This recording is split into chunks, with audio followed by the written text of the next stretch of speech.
Susan's hands shook as she poured boiling water over dandelion roots, her 50th birthday looming like a storm cloud. A stranger Bondi Beach barbecue had begged her, actually begged, to spill secrets behind that infamous mug she carried everywhere. Lit menopause relief, apparently. Sydney's herbal tea workshop buzzed around her, but Susan smirked, remembering how she'd once scoffed, hippie remedies. Now? Every sip was rebellion against hot flashes, every steeped blossom a middle finger to fatigue.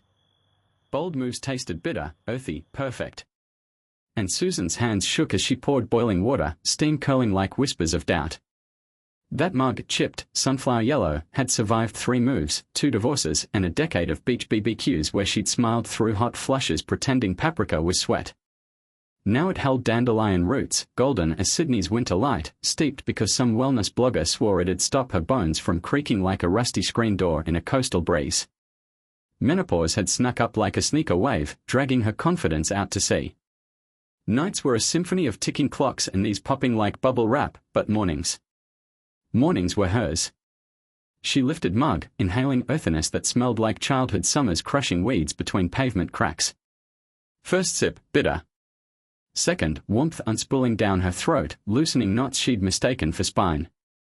By week 3, she signed up for a herbal tea workshop run by a woman with biceps that could crack walnuts. Between grinding ginger and laughing her own clumsy attempts to pronounce adaptogen, Susan realized fear wasn't a storm to outrun, it was dandelion fluff, weightless once you stopped swatting it. That mug became her compass, no magic cure, just a little ritual proving she could still grow roots in shifting sand. Susan's hands shook as she poured boiling water, sending a rogue splash onto her favorite mug, one with chipped sunflowers her daughter painted years ago. Golden dandelion petals swirled in steam, their earthy scent wrapping around her like a hug from an old friend. Menopause had been kicking her butt, hot flashes turning beach BBQs into sauna sessions, sleepless nights making her forget where she parked her car, but this mug of weeds might just be her lifeline. A week earlier, she'd stumbled into a herbal tea workshop Bondi's community center, lured by a neon sign promising hot brews for hot flashes. Between sips of lemongrass and awkwardly knocking over a jar of hibiscus, earning giggles from silver-haired regulars, she met Margot, a 70-year-old former midwife with bangles up to her elbows and a laugh like wind chimes. Margot took one look Susan's frazzled aura and slid a dandelion root across table. Nature's AC, love. Work's a treat if you're patient.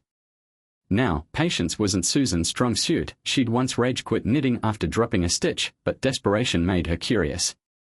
She steeped, sipped, and waited. First day, nada. Second day, maybe a flicker of calm. By day 5, something shifted. Flashes dulled to embers, her mind felt less like a browser with 50 tabs open. That mug became her anchor, morning ritual, afternoon reset, late-night comfort. Sunflowers and dandelions, side by side, reminding her resilience wasn't pretty perfection but roots pushing through cracks. Margot roped her into teaching a menopause mixology class, no sad sacks, just women who've earned their sass, where woman fumbled through explaining tannins but nailed punchline, if men had hot flashes, they'd VE-cured this crap already. Crowd went lit. By summer's end, woman hosted her own beachside tea circle, waves crashing as women passed mugs and stories.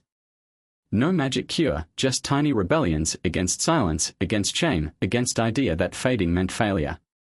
Steam rose, laughter too, and somewhere in that warmth, Susan realized, maybe menopause wasn't an ending, but a wild, weedy beginning. Susan's hands shook as she poured boiling water, steam curling like doubts she couldn't shake.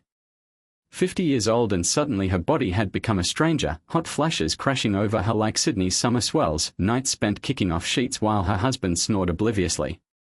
That morning, she'd glared a beach barbecue invite, imagining sweat dripping into potato salad while her friends laughed over prawns and youth.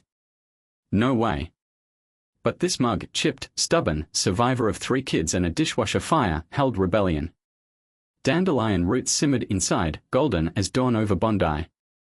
A herbalist a weekend workshop had called it nature's AC, winking like she knew Susan's thermostat was broken. Skepticism had prickled, since when did weeds fix anything? Yet here she was, clutching warmth like a lifeline, waiting for magic. First sip, bitter. Just like menopause, just like turning 50 in a world obsessed with 20-something skin. Susan scowled but kept drinking, because what else was there? Yoga made her joints creak, hormone pills came with fine print scaries, and pretending everything was fine was exhausting. By Mug's end, though, something shifted. Not a miracle, but a quiet hum in her veins, like her body whispering, "Okay, let's try this." Days stacked up. She brewed tea religiously, even when colleagues smirked her hippie potion. Hot flashes still came, but softer, like waves losing force before shore. She brought a thermos to that barbecue, sipping between sausages, laughing when someone called her glow lit.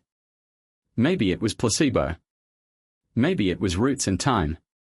Either way, Susan decided she'd take it, one stubborn mug at a time. Susan's hands shook as she poured boiling water, steam curling around her face like a whispered secret. 50 years old and suddenly a stranger, in her own skin, hot flashes turning her into a walking furnace, sleepless nights stretching into dawn. But that mug, chipped rim from years of beach BBQs and late-night epiphanies, held more than just dandelion tea. It held rebellion. She'd scoffed herbal remedies once, too. Menopause? Just power through. But after weeks of feeling like a malfunctioning radiator, she'd stumbled onto dandelion tea, bitter, earthy, weirdly miraculous. Flushes faded. Sleep returned. And with it, a wild thought: what if she wasn't only one suffering in silence? So she did something gutsy. She rented a community hall, slapped up flyers with her mug front and center, dandelion tea and menopause, not your grandma's remedy, and waited. Opening night, skeptics trickled in, arms crossed. One woman, sharp-eyed and skeptical, rolled her eyes.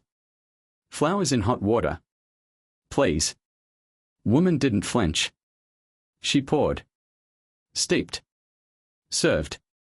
And as steam rose, so did stories, women laughing over shared rage sweats, groaning about robed chin hairs. Even skeptic lady sipped, then froze. Damn. That's actually lit. Then came Twist, a local journalist, there for a yoga piece, snapped she mid-pour, golden tea catching afternoon light.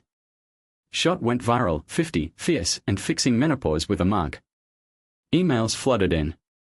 A wellness brand slid into her DMS. Suddenly, woman wasn't just surviving menopause, she'd turned it into a movement. Standing there, mug raised like a trophy, she grinned. Life wasn't just happening, it was worth capturing. And as crowd cheers drowned out her tiny goof, spilling tea on her favorite sandals, Susan knew, sometimes, boldest act was simply showing up, steeping your truth, and letting it brew. Susan's hands shook as she poured boiling water, but not from nerves this time, just excitement. That first sip of dandelion tea months ago had been a fluke, a desperate grab relief from menopause's hot flashes and brain fog. Now, her chipped sunflower mug was a lifeline, its golden brew a daily rebellion against stereotypes of women fading quietly into middle age. Sydney's Bondi Beach became her lab. Between weekend BBQs where she swapped hormone horror stories with friends, creator experimented with blends, nettle for calm, ginger for zing. Odd habit. She whispered affirmations to her teapot, "You're lit, not wilted." Progress wasn't linear, some days, her temper flared like a misbehaving grill. But dandelion roots grounded her. Then came herbal tea workshop, her local community center. Creator hadn't led anything since her kids' school bake sales, but here she stood, guiding a dozen women through steeping their own empowerment. Laughter bubbled as they toasted with mismatched mugs, swapping tips like sacred gossip. One participant, a retired nurse, muttered, "Better than my meds." Susan beamed. Her kitchen table remedy had become a movement. Now, her mug sits center stage pop-up workshops, its cracks filled with gold, kintsugi-style proof that brokenness can birth beauty. Menopause hadn't dimmed her, it handed her a microphone. And Sydney's women. They are listening. Steep your rebellion. Sip your strength.